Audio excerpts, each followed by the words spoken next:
This is a message that I gave on April 1st of 2023 for my son Noah's Bar Mitzvah service. And I am re-recording it because it was not recorded on that day. A priest and a rabbi are standing on the side of the road holding a sign, and the sign says, "Turn around, the end is nigh."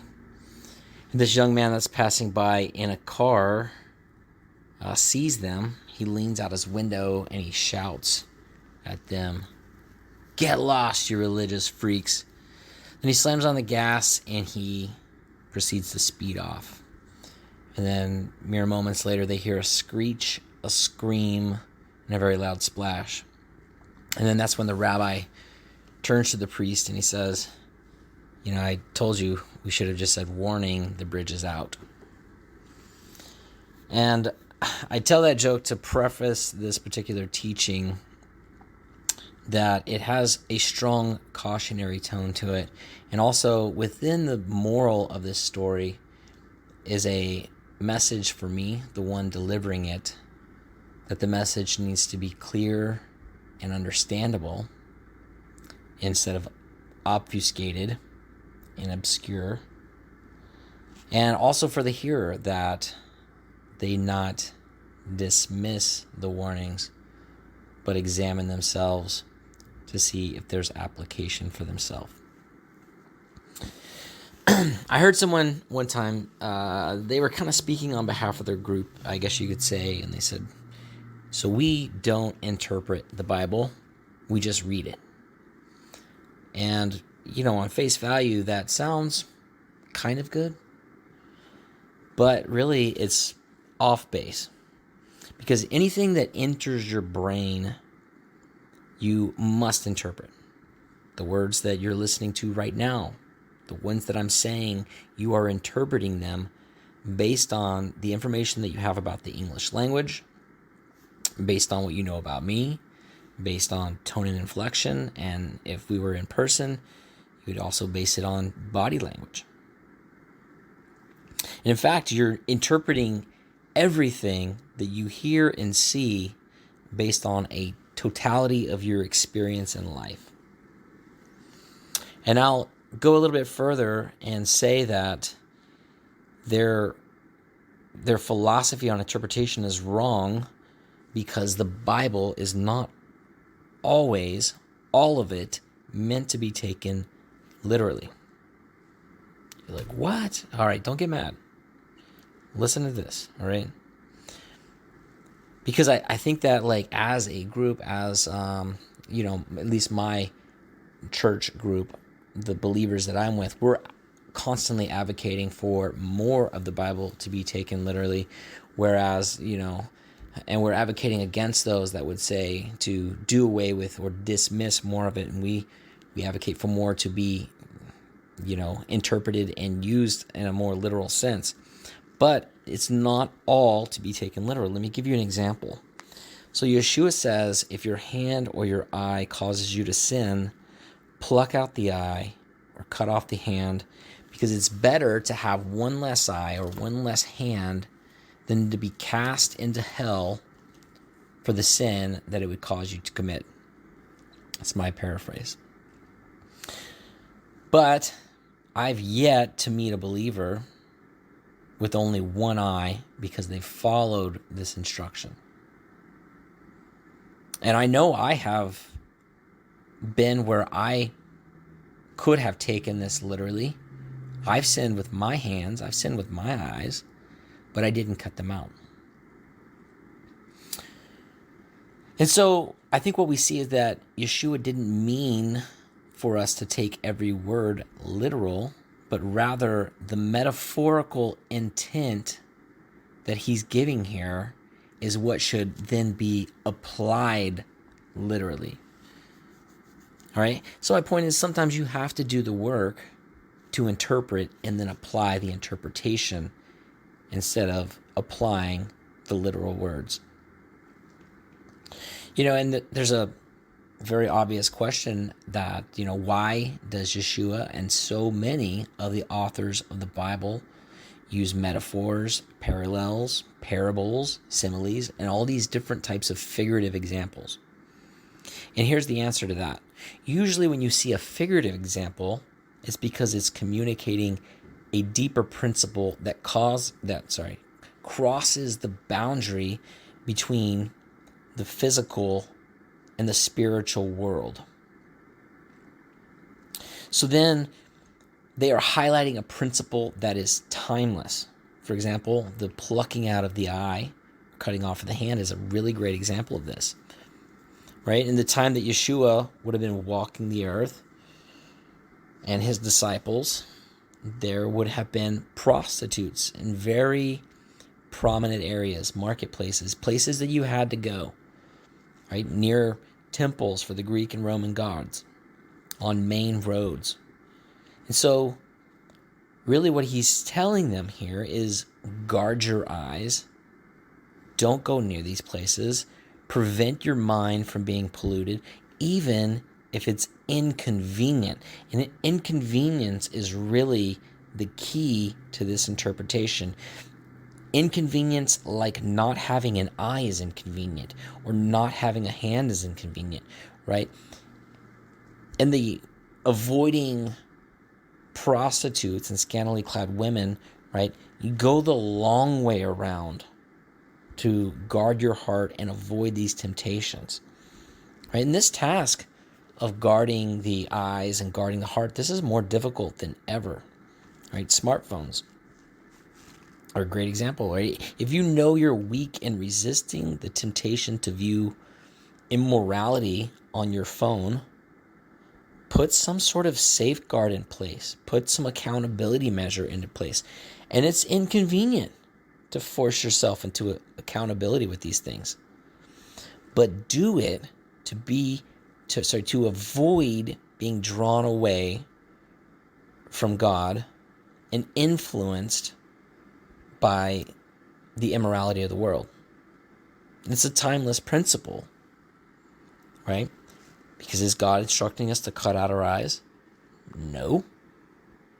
He's instructing us to cut out wickedness and our potential for wickedness, even at the expense of our own inconvenience. And so this is a point I wanted to start with and make about interpretation, right? I wanted to start with it because it relates to the passage that I want to teach on. Because you have to use a similar interpretive method to really understand the intricacies of it. All right. The passage I want to discuss is from the book of Proverbs. Actually, it's Proverbs, the very first chapter. And there's 3 reasons why I like Proverbs so much. Right? I grew up reading Proverbs every single weekday with my own father. My brothers and my sisters, we'd wake up at 5:30. We would do our chores. By 6:15, we were sitting at the dining room table reading a chapter of Proverbs. And so this is a continuation of my own father's insight that these scriptures are what young men and women need to hear. They need to grow up in this, right? That way they get the influence of godly wisdom right off the bat. And so the first reason I like Proverbs, as I said, I'm familiar with it, and I've seen firsthand the benefit of timeless wisdom. The second reason I like Proverbs is because it causes you to think, right? Like the parable of plucking out your eye. Almost everything in Proverbs is some sort of metaphor. It's very deep. Even the main character in the book, and if you know the book, you know the main character is a woman. She is a metaphor. All right, and then you can begin to uncover who this woman is and the wisdom behind that metaphor. And the way to uncover it is called meditation. I'm not talking about some sort of Eastern meditation. What I really mean when I say meditation is focused thinking. Sustained and focused thinking. We should be meditating on God's word in this way. And then the other way to get deeper is midrash, all right? Talking about the scriptures and these metaphors and what they mean with your friends. This is what midrash is, right? And then as you meditate and as you midrash on them, they start becoming part of you and you start to understand them. And so, to summarize the second reason, I think Proverbs make you think. And I hope that the listener of this incorporates this meditation, this discussion and midrash of the Proverbs into your daily routine. Third reason I like Proverbs, it's useful, right? As you think and you discuss this wisdom, you inadvertently become trained into a more peaceful, happy, and satisfying life. I found that to be the case in my own life. And I know that any of the hearers and doers of the wisdom of Solomon have also found the same thing. And so for my son, who this message is for, and for everyone else, my objective for this message is also threefold. And it's similar to the application side of this, the purpose of Solomon's purpose. All right, so my first objective is that you become inspired to read and to study the Proverbs of Solomon. Then following inspiration, I hope you meditate on the metaphors, you make them a part of your character, of who you are. And then thirdly, I hope it impacts your life to be peaceful, happy, and satisfying. All right, let's begin with Proverbs 1, verse 1. Now, this is where Solomon starts. And so you know what he is doing here in these first couple verses is that he is telling us his purpose for writing this book. So be alert so you hear the purpose. Proverbs 1:1. The Proverbs of Solomon, son of David, king of Israel, to acquire wisdom and discipline, to understand the words of insight, to receive instruction in wise behavior, righteousness, justice, and fairness, to give discernment to the naive, knowledge and discretion to the youth. Let the wise listen and increase in learning, and the discerning obtain wise counsel. To understand a proverb and a puzzle, the sayings of the wise and their riddles. Just a side note here. Solomon is giving us clues here that all four levels of interpretation are to be used. And to briefly describe these four levels, it goes by the acronym PARDES, P-R-D-S. Peshat, Remez, Drosh, and Sod. So Peshat's the literal. Remez is there's clues that there's something happening behind the scenes. Drosh is a deeper, sometimes the more metaphorical level, and then Sod is the mystical level. And what you notice here is that one of the first things Solomon mentions is discipline. And wisdom can be a byproduct of all the levels of interpretation, but discipline, you will see it typically and specifically happening at the Peshat level of understanding, doing something because we've been instructed to do it. All right, it doesn't require massive amounts of wisdom, but it does take diligence, perseverance, gumption, right? Following that Peshat interpretation in a disciplined way is going to lead to deeper levels of understanding as time goes on. And on the other end of the interpretive spectrum, he says you will learn to understand proverbs, puzzles, wise sayings, and these are deep mysteries, even beyond metaphors. These fall into the three more advanced levels of interpretation, either the Remez, the Darash, or the Sod. So we have in this first chapter 4 different sections, and we just read section 1, which covers Solomon's purpose statement for the book, right? To give young people, specifically his son, a really good foundation for learning wisdom and discernment. Now, if you get that this is the purpose of his writing, then what do you think Solomon is going to start with next? Right? He laid out the objective. Now he's going to give you the first step to start achieving the objectives. Right? Would he start with the most mediocre piece of wisdom? Or is he going to start with one of the most important keys to getting wisdom? And I believe Solomon understands, very wise guy, one of the wisest man to ever live, is what we're told, right? And I believe that. Solomon, I think, understands the law of primacy and the law of recency, which primacy means that whatever you hear first is going to stick with you the best. And then whatever you hear last, the most recent, is going to stick with you the best. And then sometimes people tend to lose focus in the middle. So Solomon wants at the very beginning to give you one of the best tools to then right away begin achieving his stated purpose. Look what he says. We're going to be starting in Proverbs 1 verse 7. The fear of Adonai is the beginning of knowledge, but fools despise wisdom and discipline. Hear, my son, your father's instruction, and forsake not your mother's teaching, for they are a garland of grace for your head and a chain to adorn your neck.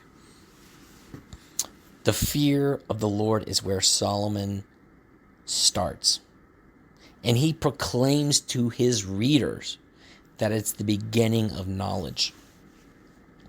It's the foundation where knowledge starts from, right? There's a lot of ways you can describe this phrase, the fear of the Lord, right? I think a good way to see it is as the effect of three elements. And here's those three. I'll outline them one by one. I'll summarize them and then outline them. Belief or faith, right? This deep realization that God exists. And then 2, understanding that God is powerful beyond your imagination, that he is a creator who, as a creator, established a purpose and plan. And then 3, the accountability factor, that because he exists, or you believe he exists, because he made a purpose and a plan and laws to govern nature as the creator, and as a creator for the lives of mankind, realize that you have accountability to him for how well you operate inside of his plan. All right, so it's belief that God exists, understanding he's a powerful creator, and then 3, that you are accountable to him. This is the way I define the fear of the Lord. All right, these three things are very foundational, right? If you don't come to grips with all 3 of these, then you lose your sense of purpose and your why in life. Your why is what overall governs your actions and your response to life. And so, if your why is summed up by the fear of the Lord, then you operate in the wisdom, the knowledge, and the discernment that Solomon is trying to get across. All right, so Solomon begins with this because to his son, he is establishing God's power and divine authority, right? He is defining God's expectations as the shaping force in his son's life. Right. And Solomon carries this fear of the Lord, I guess you could call it a theme. He carries it forward throughout the rest of Proverbs. He uses this phrase 13 times. And in his follow-up book, Ecclesiastes, he carries it forward too. Now, Ecclesiastes is a sermon that Solomon delivered to the entire nation of Israel during Sukkot, actually. And he is opining throughout this whole book about how pointless life seems. That no amount of conquest that he's ever made was satisfying. But he says this at the very end of Ecclesiastes. These are the last 2 verses of the book. Ecclesiastes 12, starting in 13. Let us hear the conclusion of the whole matter. Fear God and keep his commandments, for this is the whole duty of man. Then the next thing he points to, after the fear of the Lord, are the mother and father's authority as administrators for God's will in your life. And your obedience, he says here, is making the claim that it acts as an ornament of grace, like a scarf or a tallit. It's this signifier that you're under their authority, right? Like the tzitzit on the tallit are to remind you to follow God's commands, right? To your mother and father, your attitude of obedience drapes over your life, and it becomes evident to anyone observing you that you're under their authority. And subsequently, and more importantly even, you're under God's authority. Under God's authority in that he has appointed them to you, for you to be born, raised, taught, and guided by them. And this, being under the authority, marks you for his grace, right? If you reject his authority or their authority, you're taking off the ornament. So some will say, I thought grace was unmerited. You didn't have to do anything to get it. And let's just be really clear about this. It is. But God does not bless rebellion. It is conflicted against his nature. And in fact, he emphatically curses it throughout the entirety of Scripture. It brings a curse from him. You become unprotected by the covering if you rebel against the authority that it brings. And so there's a concept called the umbrella of protection, right? Aligning, and it says that aligning with authority over you brings a person under that protection of a metaphorical umbrella. But rebellion against it leaves you defenseless, both spiritually and physically. You're no longer marked for grace, right? And you can ask the question, if you receive grace from God, what are you actually getting, right? Grace is his thoughts of protection and favor for your life. So you actually find that these words in the next chapter allude back to this. It says, he is a shield. This is Proverbs 2, verse 7. He is a shield to those who walk in integrity, guarding the paths of justice and watching over the way of his saints. Right? And this is demonstrating this general principle that when you are walking in the way, when you are acting righteously, when you are under his authority, he guards your path. All right, and this should be used and kept in mind to guide you back to the chain of authority that God has put in your life. All right, let's get into section 3 of the chapter. All right, and what Solomon is doing here is describing the forces of a temptation that are pulling at you every day. These are things that would entice you out from underneath the umbrella of protection.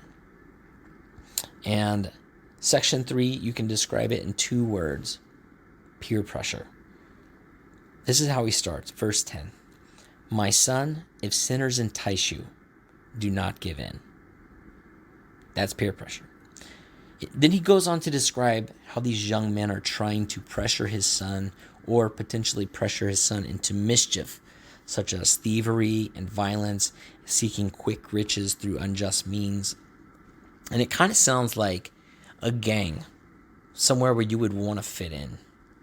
And they say, we will all share one wallet and bind our fates together.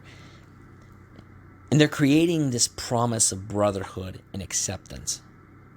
But for the enticers, it does not end good. Solomon says this as he sums up section 3 in verse 18. But they lie in wait for their own blood. They ambush their own lives. Such is the fate of all gaining by violence. It takes the life of its possessor. So you see, for these enticer characters, their lives hang in the balance because they've taken off their ornament of grace. So my caution for you is, do not join them. So we've made it through section 3, and let's recap these sections. Section 1, Solomon gives this foundation through which to structure your life, fearing God. And then as you view life with a belief in God, understanding who he is and living accountable to what he says, you develop understanding, discernment, discipline. And Scripture begins making sense to you as you see it effectively playing out. In section 2, he's pointing to the protagonist in our lives. All right, what's a protagonist? It's a champion. It's someone that is for you. If you're the character, the protagonist are those that are trying to hold you up and do right in your life. Right? And so what he's saying here is your number one protagonist are your parents, through which obedience to them brings blessing and grace. And then he points out the antagonist, the ones coming from the outside that want to corrupt you and entice you to do evil, go after the flesh, and receive those resulting curses that follow from seeking the lust of the flesh. But in the final section, and we're going to get into section 4 now, we're meeting a new character. It's a female who is not shy at all. She's very outspoken, and you could say that the entire book is sort of centered around this character, and her name is Wisdom. All right, so we first meet her out in public, and she's trying to get people to hear her message. Let's look at the way it's introducing her. Verse 20, Wisdom calls aloud in the streets. She raises her voice in public squares. She cries out above the commotion. At the entrances of the city gates, she utters her speech. So, what is she doing? She has a persuasive pitch, a speech that she's trying to give to anyone that will listen. And it goes through the rest of this chapter from verse 22 through 33. Let's go through her speech and then come back for observations. Verse 22. How long will you naive ones love simplicity, and you scoffers delight in scoffing, and you fools hate knowledge? You are repulsed at my rebuke. Behold, I pour out my heart to you. I will make my words known to you, because you refused when I called and did not pay attention when I stretched out my hand. Since you ignore all my advice and would not accept my rebuke, I in turn will laugh at your calamity. I will mock when dread comes on you, when your terror comes like a storm and your calamity sweeps over you like a whirlwind, and when trouble and distress overwhelm you. Then they will cry out to me, but I will not answer. They will earnestly seek me, but will not find me, because they hated knowledge, did not choose the fear of Adonai. They would not accept my counsel. They spurned all my reproof. So they would eat the fruit of their own way and be filled with their own schemes. For the backsliding of the naive will kill them, and the complacency of fools will destroy them. But whoever pays attention to me will live securely and be free from the fear of evil. Wow. Who's this message for? My version here says the naive. I like the word that the KJV uses, though. It says simple. Right? The Hebrew word for that is petty, and it means silly and uninformed. Someone who just doesn't know. And an interesting thing is that our character Wisdom uses this word 15 times. And compared to the rest of the Bible, well, it's only used 4 times anywhere outside of Proverbs. And 3 of those are from David. So to recap the characters that we've seen, in this chapter, we get introduced to, first of all, the son, second, the parents, 3, the enticers, 4 is Wisdom, our main character throughout the book. And Just a side note, remember King Solomon's purpose is to give knowledge to the naive, knowledge and discretion to the youth. And to meet this objective, he has created this character, wisdom, who in line with that objective has a message for character number 5, the simple person, the uninformed. And you can ask, and I've asked myself, why don't they know? Why are they so uninformed? And I think that there's 2 reasons that they are like this. And reason 1 is the simple reason. They've never come in contact with the knowledge of God.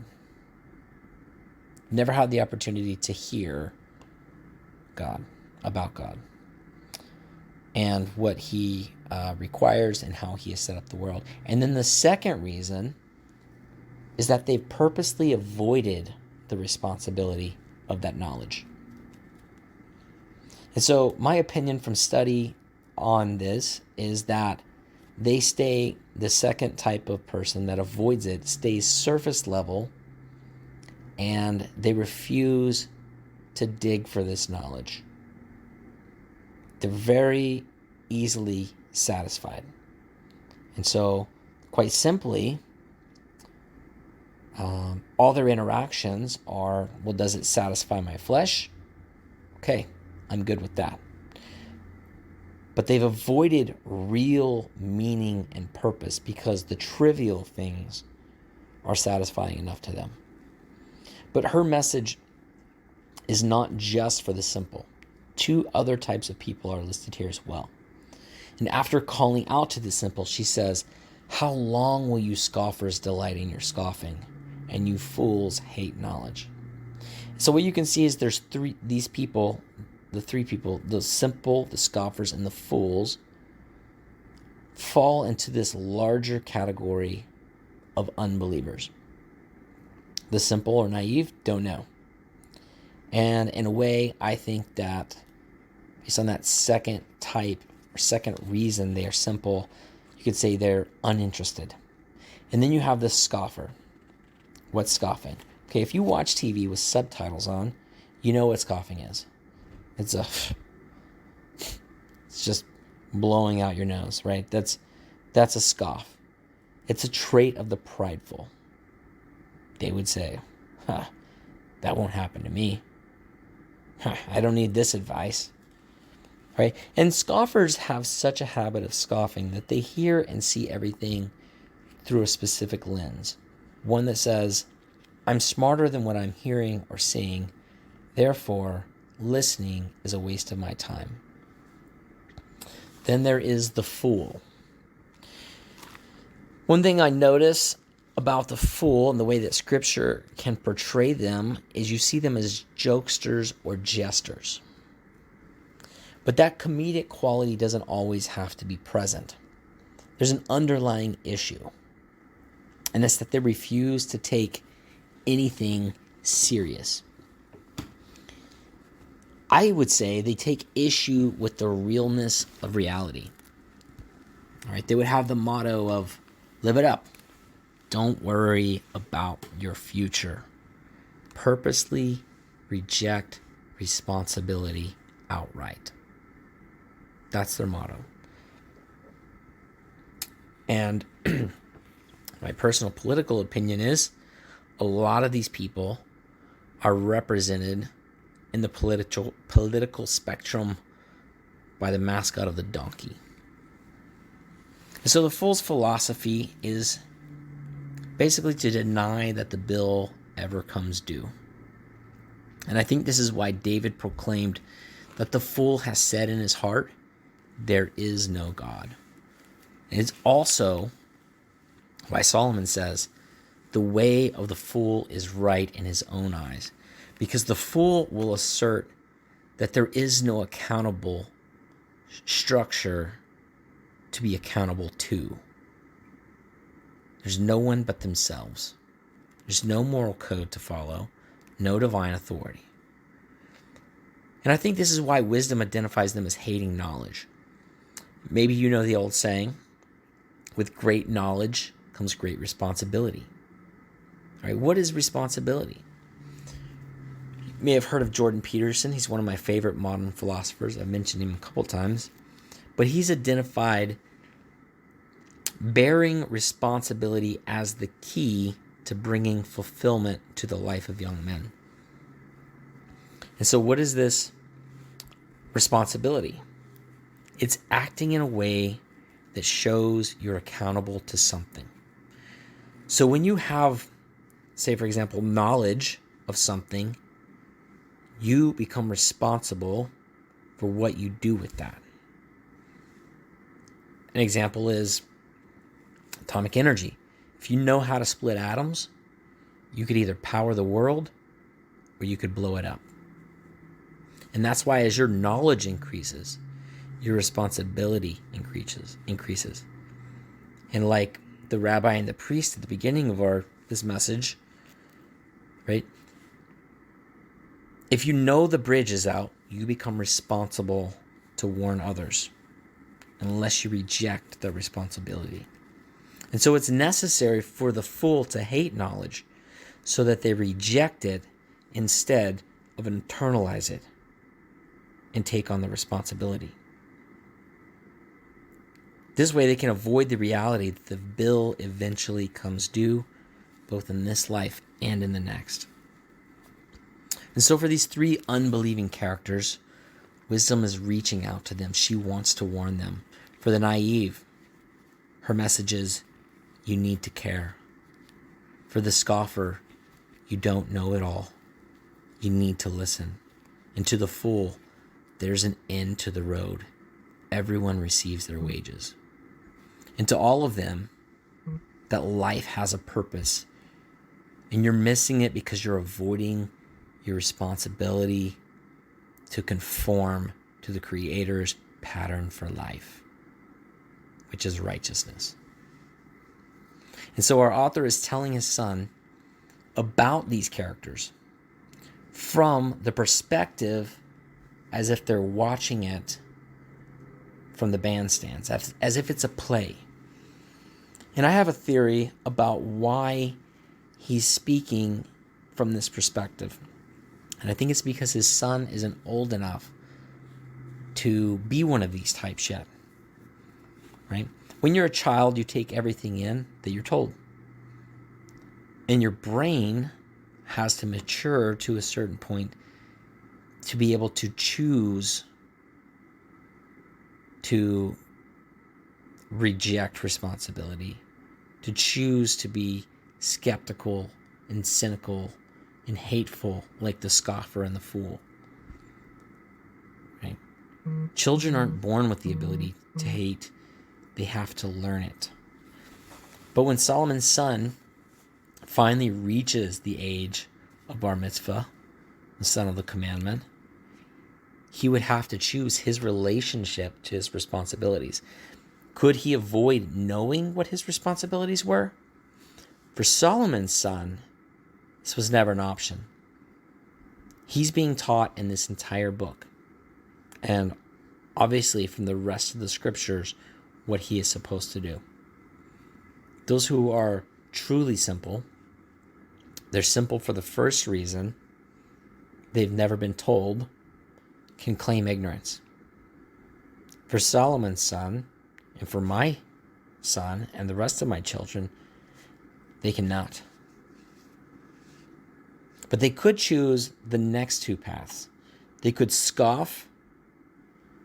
I know what I was taught, but I've got a better way, a different plan that's smarter. Or they could be like the fool.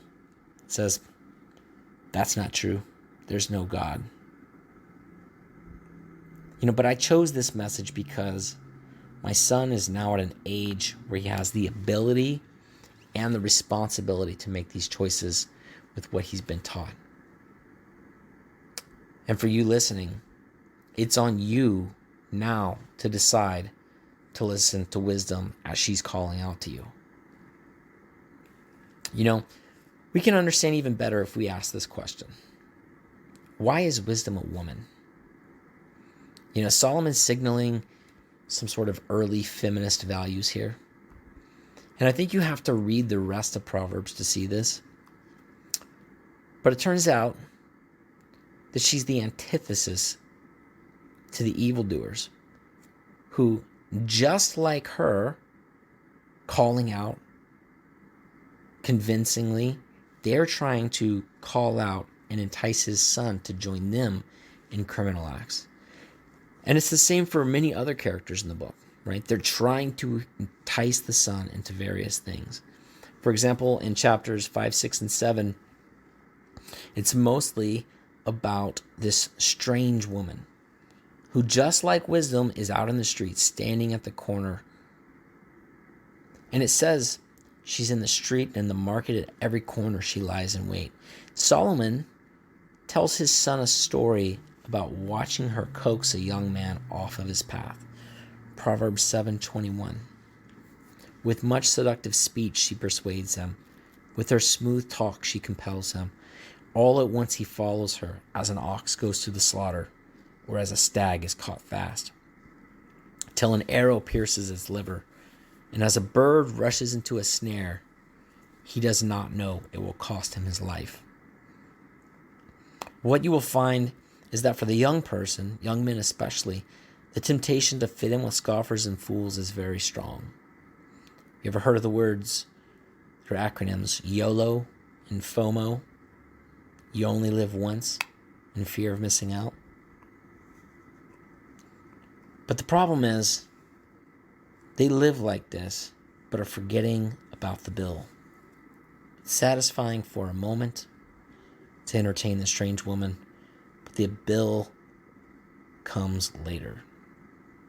And you find it as a damaged conscience, sexually transmitted disease, police records, addiction,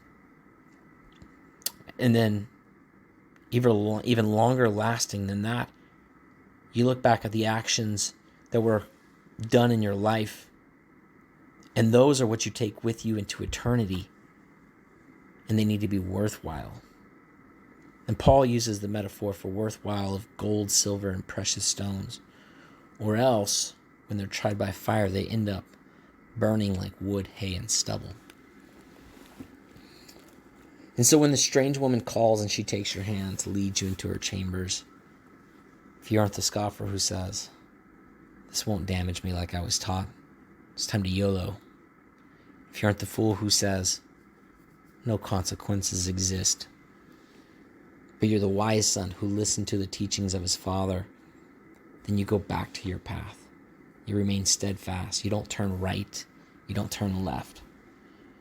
And this is something that you'll notice as you read Proverbs. The evil characters are telling you, come with me, detour, just a little while. But it says the path to the strange woman takes the way to hell, going down to the chambers of death. The evil enticers in chapter 1, verse 11, they say, "Come with us, let us lie in wait for blood." You know, a lot of scholars and rabbis say that Solomon is basing this character wisdom off of his great-grandmother Ruth. I believe they're probably right, because most writers build their stories and those characters off of people they know and have met. But I think the two examples of the enticers and the strange woman give us another idea of why Solomon made the character wisdom a woman, because she stands in contrast to the enticers and the strange woman. See, wisdom has to be a woman because her task is a patient one. It's one of persuasion, sometimes pleading, and it's urgent. I don't want to make any guys mad at me, but these things are out of character for most men. At least it's harder to conceive a male character being consistently this emphatic in speech. But our character of wisdom has the personality of a mother.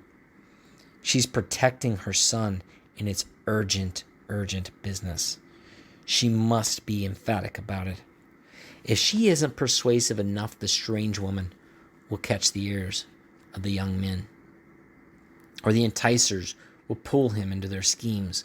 Wisdom's job of calling to the simple ones has life or death consequences, a lot like the instruction to put the blood of the Passover lamb over the doorpost. You know, Passover is tomorrow night.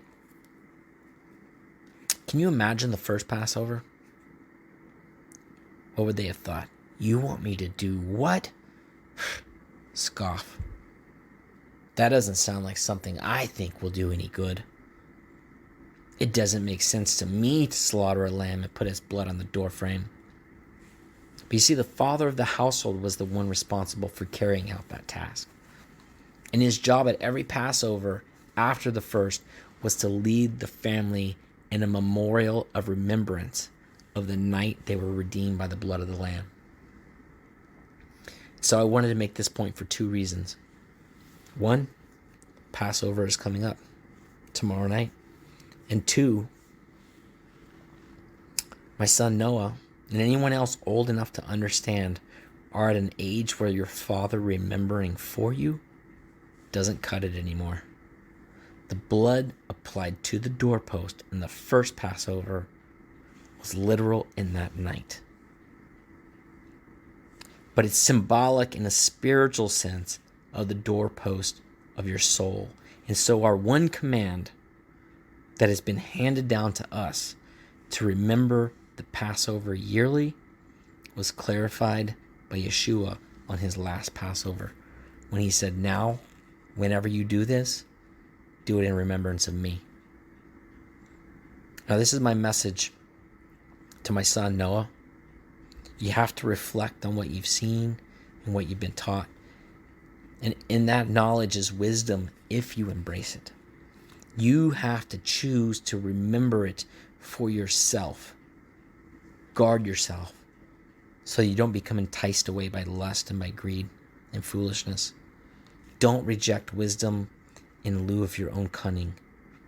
If you pursue wisdom, you stay on the path of life.